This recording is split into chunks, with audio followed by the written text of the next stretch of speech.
અને ત્યાર પછી કામનો હેતુ તત્વ જિજ્ઞાસા છે. કામ મને મારીને તમારા મનની અંદર કામનાઓ આપી છે, પણ એ કામનાઓ ખાલી ભોગના માટે જ આપણે કામનાઓ કરીએ. સારું ઘર, સારી ગાડી, સારું બધું સારું, એ બધું સારું હોવું જ જોઈએ, પણ સાથે કામ છે ને એ કામનાનો હેતુ તત્વ જિજ્ઞાસા છે. કામના માત્ર શરીર સુખ ભોગવવા માટે કામનાઓ નથી કરવાની. તત્વ જિજ્ઞાસા માટે એ કામનાઓ છે. કામનો હેતુ છે તત્વ જિજ્ઞાસા. અહીંયા જેમ ઋષિઓએ પૂછ્યું કે કલ્યાણ શેમાં છે ને કલ્યાણનું સાધન શું છે, એમ એની વાત કરતા સૂતજી કહે કે કામનો હેતુ છે તત્વ જિજ્ઞાસા,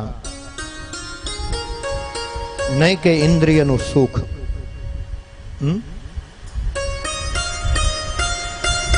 ઇન્દ્રિયો સુખ પ્રેરણા કરે તો કે જીભ હોય તો એમ કે કંઈક સારું સારું, કોઈને મીઠું ભાવતું હોય, કોઈને તીખું તળેલું ભાવતું હોય.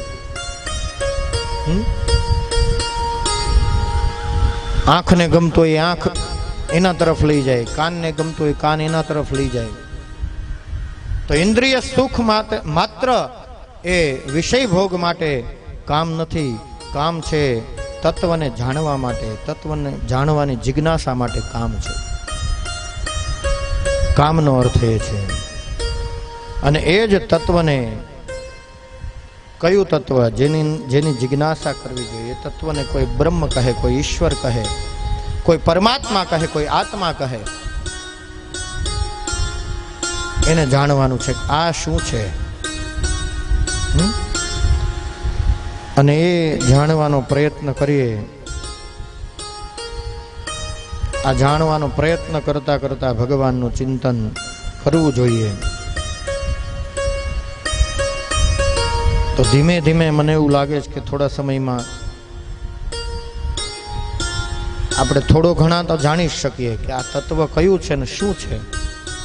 મારી તમારી અંદર છે ને કઈક આ શરીર જ નથી. શરીર તો કઈ હાલી નથી શકતું ને ચાલી નથી શકતું. કેમ?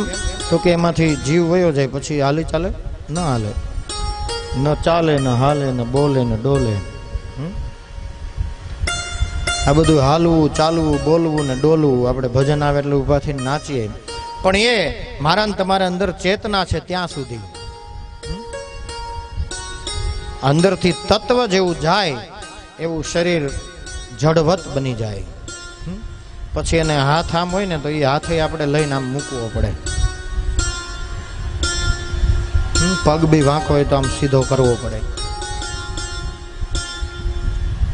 એવું શું ગયું એમાંથી કે શરીરની બધી જ ચેતનાઓ ચાલી ગઈ. આંખ એનું કામ નથી કરતી, કાન એનું કામ નથી કરતો. આ તત્વને જાણવાનું કહ્યું. અને આને જાણતા જાણતા પ્રભુનું ચિંતન કરતું જવાનું. એટલે થોડા જલ્દી વધારે ઝડપથી આપણે એને જાણી શકીએ. એ સાચો ધર્મ અને કલ્યાણનો માર્ગ છે.